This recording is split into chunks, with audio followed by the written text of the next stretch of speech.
Ok và hello tất cả các anh em đã đến với video đầu tiên trong năm nay của mình. Thì như mọi người đã thấy ở đây, chúng ta sẽ có là chiếc Keytron Q1 ờ, và một chiếc bàn phím khác của mình ở chỗ này. Nó là một cái numpad nho nhỏ, nó chỉ thế này thôi. Nó là một chiếc numpad nho nhỏ được mình sử dụng.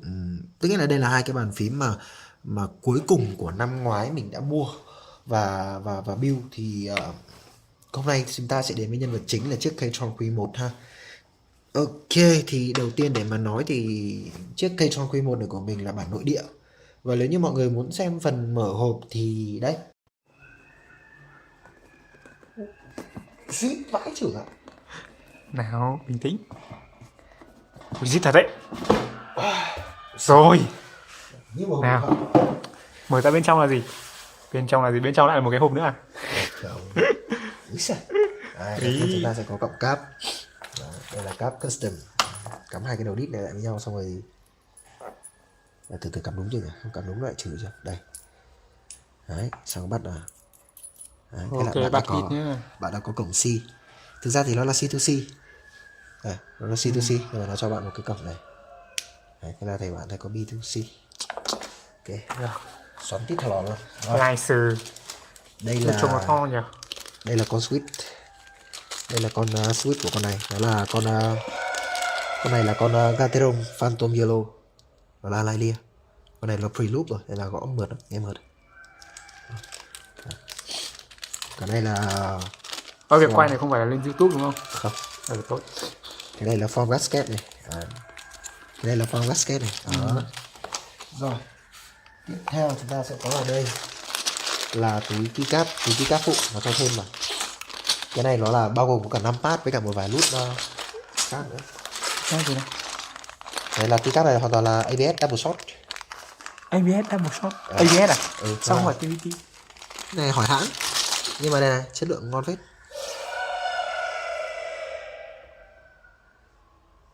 Không tồi đâu, chất lượng được đấy. Ok. Tạm chấp nhận nha. Tạm chấp nhận. Chỉ tạm thôi à? Khó tính thế. Tạm chấp nhận nha. Với khách hàng như tôi thì chỉ có PPT thôi. Ok, tiếp theo là chúng ta sẽ có đây là con phím. Đấy, được bọc trong một cái túi bóng. Không bảo vệ môi trường cho lắm. Ok, từ từ đã. Cái này để đây đã. Xem tiếp bên dưới này có gì. Một lớp form nữa. Cái này là sách hướng dẫn sử dụng các cái phím tắt toàn tiếng Trung thôi. Bản này là bản sách tay Trung Quốc về, toàn tiếng Trung thôi. Bạn có hai con phím, một con phím nặng từ tàu sang rồi. Đúng không? Đây, đây là một lần nữa chúng ta có hướng dẫn sử dụng. Cũng là một hướng dẫn sử dụng để sử dụng một tiếng Hoa ngữ. Cái đây là quảng cáo về con Switch. Cái này là quảng cáo về con Switch. Con Gateron Phantom Yellow. Con này là bọn Keytron nó đặt bọn Gateron làm riêng. Đi kèm ở đây là có một cái key puller. Đây là Keytron. Đây là cái keycap puller. Đấy, phiên bản keycap. Nhưng mà tôi thắc mắc là tại sao một con phím đắt tiền lại đi kèm với cái nhỏ switch này. Cái nhỏ switch này là sự khinh bỉ với luôn cả cái con bàn phím rồi còn gì nữa. Đúng rồi, rõ ràng đây là cái nhỏ switch mà nhìn nó rất là rẻ tiền rồi, vớ vẩn nhá, vứt đi. Ok. Cái này là một cái lục giác. Đây là một cái lục giác để tháo phím. Đấy, một cái tua vít nữa. Đây thêm một cái tua vít nữa. Thì nó tun nó chỉ có thế thôi, còn lại thì không có gì nữa. Ok hết, là hết. Ok đàn. Vậy là một con bàn phím đắt tiền 4 cụ nhưng mà lại đi kèm với cái nhổ đi switch kèm với một cái nhổ switch 3.000. Kéo con này làm gì được 3.000. Ôi này làm sao rồi. Ok. Đó. Đóng gói lại xíu. Ok. Rồi gọn gàng sạch sẽ. Rồi chúng ta sẽ đến với nhân vật chính. Túi keycap này bỏ vào, mình không dùng đến. Cái này cũng thế, cái này mình cũng không có dùng tới. Cái này mình cũng bỏ vào. Okay. Cái này sau này bán nhé. Nhìn chung là tất cả mọi phụ kiện thì đều trả về đúng như cũ. Trừ cái này sẽ dùng tới. Cái này thì đỡ có build thì sẽ phải dùng tới. Ok. Cái hộp đó đây. Đây, tí lại ngồi lên. Rồi. Nó khít. Nó lại nó phê. Ok, giờ bóc tem nhá. Rồi. Đâu rồi? Đây rồi. Đây, đến với các em bàn phím ngọt nước. Hút em bàn phím ngọt nước. Ui xồi ôi. vỏ nhôm, cây nhôm, mát lạnh, nó gọi là mát lạnh. Được. Đây là thế bạn nhỉ? xem này, không có flake luôn, nhấn không thấy flake luôn, cứng đờ, mình không biết là sao. Ok, thì sau khi phần mở hộp xong ha, thì mình có thể nói lời đầu tiên là con Keytron Q1 này về là phải build thì mới dùng được, thực sự là phải mod lại thì mới dùng được. Còn lý do vì sao thì mọi người xem qua video ngắn này nhé.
Rồi, ok, thì sau khi xem xong video vừa rồi thì chắc mọi người cũng hiểu là vì sao cần phải build ha.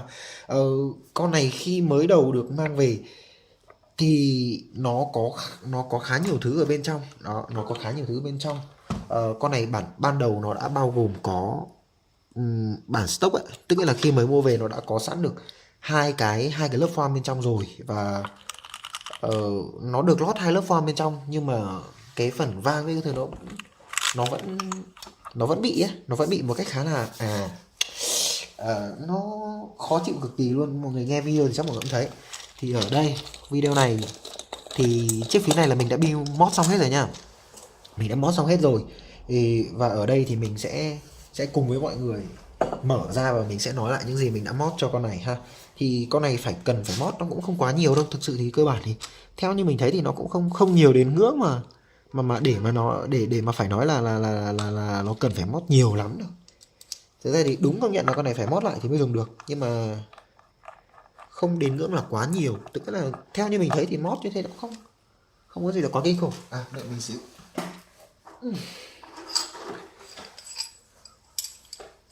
Ok, thì đây mình có một cái thanh nam châm tháo ra từ cái máy in nhà mình. Thì mình sẽ dùng cái này để giữ mấy con ốc ha, để mấy con ốc nó không bị. Con này thì ở bên ngoài này là nó có tổng cộng là có 8 con ốc, 8 con ốc là 8 con ốc lục giác. Này. Nó dùng cái đầu lục giác này. Mọi người nhìn rõ không? Hình như nó không lấy được led thì phải. Đúng không nhỉ?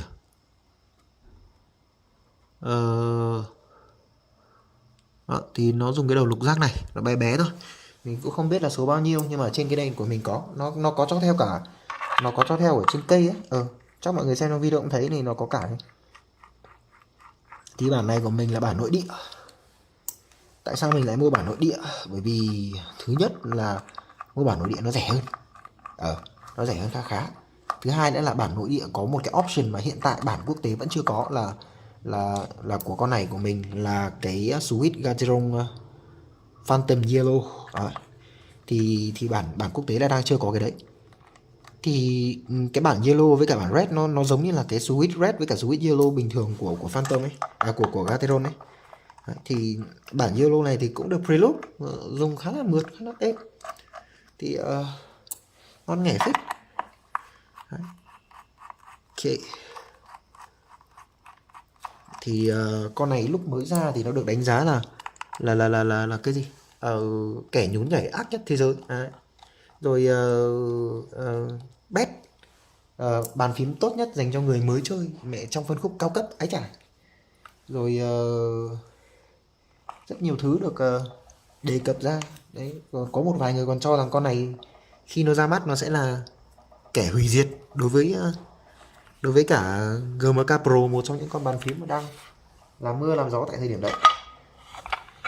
Ok. Rồi, cái lỗi đầu tiên mà được rất nhiều người ghét ở con này khi mà mới mua về là nó ping. Nó ping rất nhiều. Thì ở đây mình có dùng các cái miếng foam prom 0,5mm để mình dán vào các cái phần khoảng trống, khoảng khe này này. Đó, bởi vì khi mà các bạn dán vào như này nhá, thì nó sẽ tạo ra một cái khoảng để nó tiếp thu bớt đi cái phần lực, cái phần dao động. Khi mà các bạn gõ con phím này thì cái phần top nó sẽ bị có phần dao động nó sẽ chuyển xuống dưới cái bốt này. Thì cái đấy sẽ là cái tạo ra tiếng ping ping ấy. Thì khi mà các bạn dán những cái này vào ấy thì nó sẽ tạo ra một cái khoảng hấp thụ lực đấy. Thì khi mà các bạn gõ thì cái này nó sẽ làm cho cái phần key dưới này nó không bị rung lên, không bị cái phần dao động đấy làm ảnh hưởng, thì không rung lên nữa thì nó sẽ không kêu ping ping đích tai nữa. Đấy, đây cũng là một lớp form mặc định nhá, đây cũng là một lớp form có sẵn ở trong cây lúc các bạn mới mua về. Đây là một lớp form khoảng 3mm. Cái này nó dày khoảng 3mm. Cái này thì hình như cũng là form prom thì phải, prom hay là EVA gì đấy, chắc là EVA, hình như là EVA. Đó, thì nó khá là cứng, nhưng mà cái này hấp thu cũng ổn không sao. Thì với cả một lớp nữa là lớp một lớp form nữa, lớp form 0,5 mm thì nó được dán lên trên cái case này, nó dán lên trên cái phần bottom case này. Thì mình bóc cái lớp đấy ra và chỉ lót một lớp này thôi, bởi vì nếu như mà lót hai lớp như thế thì nó sẽ dày quá, nhưng mà hiệu quả nó mang lại là bằng không, và nó làm mất đi cái độ nhún nhảy của con này, lên là mình bỏ cái miếng đấy đi.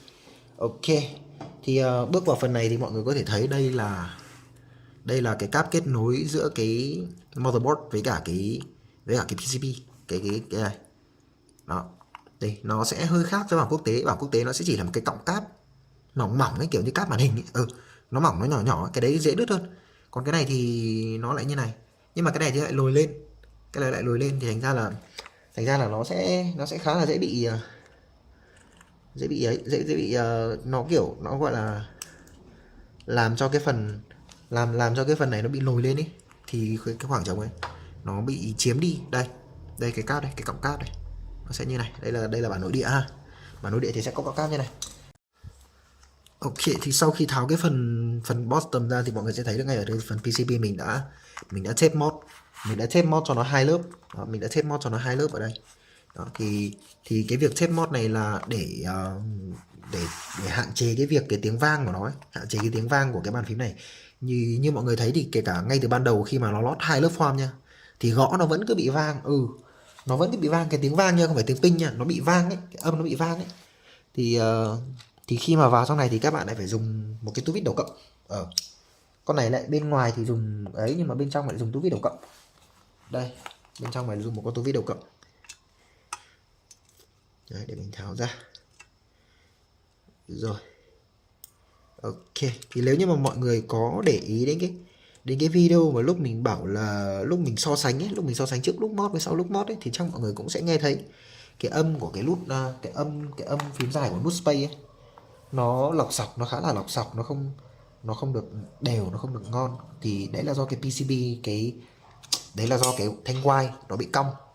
Thanh quai của nó bị cong, nên là mình đã phải, lúc ấy thì mình đã tháo ra và mình đã mod lại. Mình đã tháo ra và mod lại, nên là nó khá là ổn. Ui, cái này nó bị dán vào đây rồi. Cái này mình chả hiểu sao nhưng mà nó bị dán vào đây, nó bị dán vào cái phần thành này, trong khi rõ ràng nó phải nằm ở đây, hay là nó chạy. Cái này mình không biết nữa. Đấy, thì cái này vì mình có dán thêm, mình có dán thêm lớp form extra form, mình có dán thêm cái lớp form cascade, có thêm một lớp form cascade nữa để nó thêm phần nhún nhảy, thêm phần êm ái.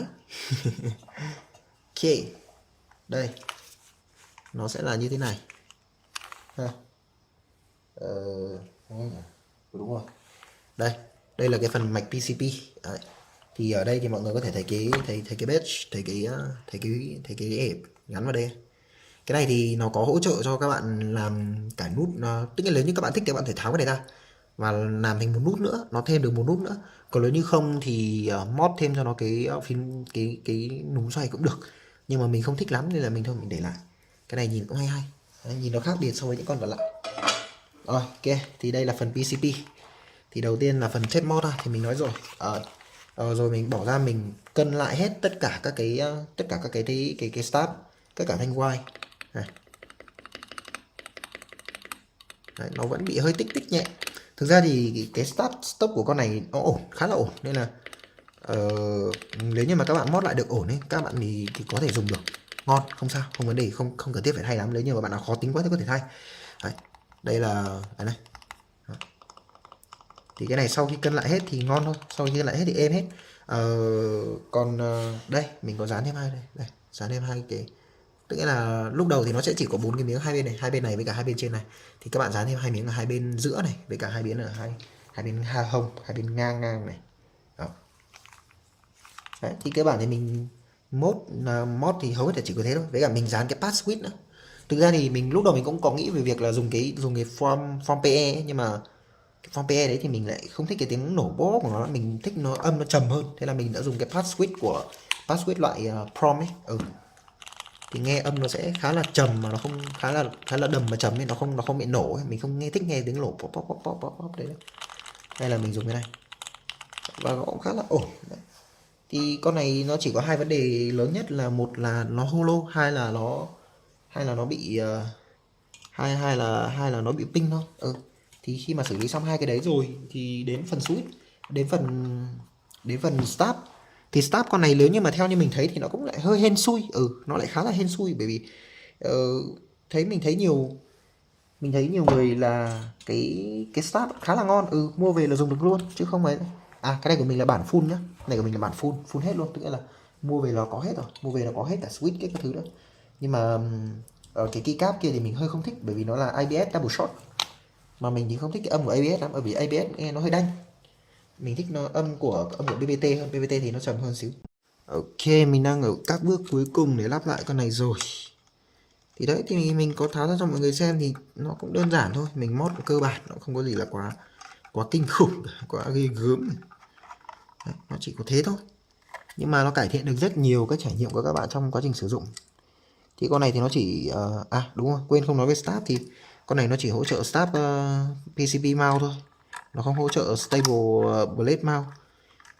Thì nếu như mà ai có nhu cầu thay thì nhớ cái đấy, để tránh trường hợp đi mua plate mount về thì lại vứt đi. Bộ plate mount cũng chả rẻ, bộ plate mount như của EG Panda V3 thì cũng 200, 250, 220 gì đấy. Thì đấy, thì mọi người chú ý. Còn cái bộ stock của con này thì là của Gateron. Bộ stock của con này thì là do Keytron đặt Gateron. Bộ cái con này được cái là cái gì mà Gateron làm được là Keytron thuê hết, Keytron bảo Gateron làm hết.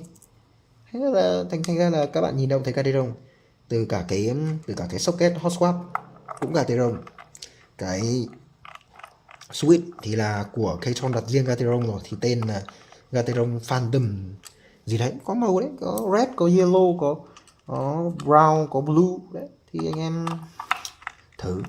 Tôi ở đây thì đang là bản yellow và dùng thấy khá là ngon, gõ khá là mượt. Cảm giác sao nhỉ, nếu như mà để so sánh nhá, thì con này chắc phải ngang ngửa với cả con Gateron Pro Milky Yellow. Con Gateron Pro như Milky Yellow cũng tầm đấy. Nhưng mà khổ nỗi là mấy con màu vàng này mà ông nào thích chơi led thì xác định là mất một vài màu. Ok, rồi mình đã lắp xong đó. Đấy. Con này mình có một cái khá là thích nữa là con này nó dùng cái keymap bằng VR, phần mềm VR, nó lại phải gọi là phê luôn đó. Ok, thì bật led lên thì đây mọi người bật cái này FN tab, thế là bật led hoặc tắt led. Đấy. Thì cắm vào phát thì VR nhận ngay, khá là mượt. Đấy. Thì nếu như bạn nào chưa biết, là bạn nào mà còn thắc mắc là VR để làm gì với cả VR như thế nào, thì chắc là đây mình sẽ cho một đoạn video ngắn ngắn ở trên này ha. Rồi chúng ta sẽ đến với VR ở đây. Rồi rồi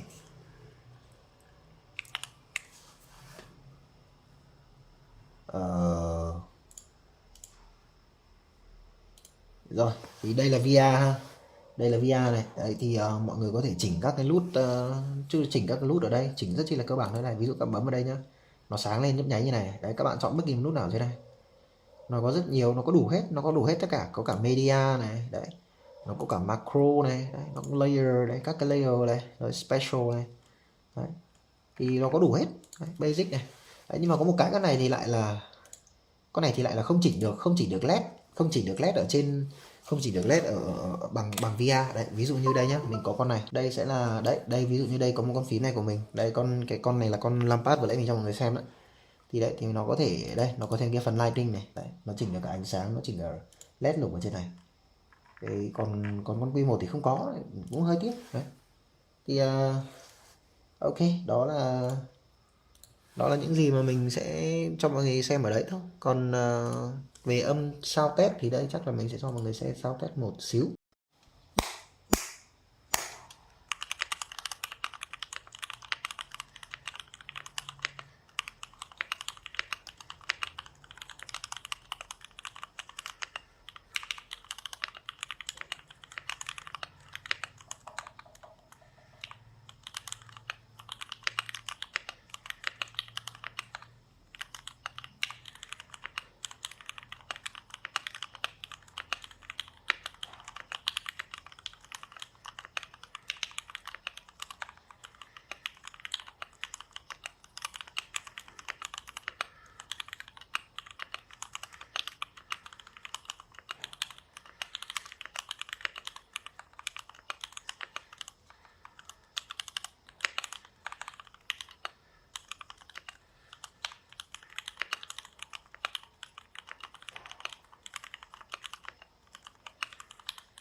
Ok, và đó là phần sound test của chúng ta. Thì mình rất cảm ơn mọi người đã xem video này, và đừng quên hãy để lại những cái comment, ý kiến của mọi người về video này của mình, cũng như là về cái bàn phím này ha. Thì ok, hẹn gặp mọi người ở video sau. À quên nữa, mình đã thay keycap rồi ha. Keycap này là keycap BBT Dark Olivia Clone Double Shot Proprietary. Ok.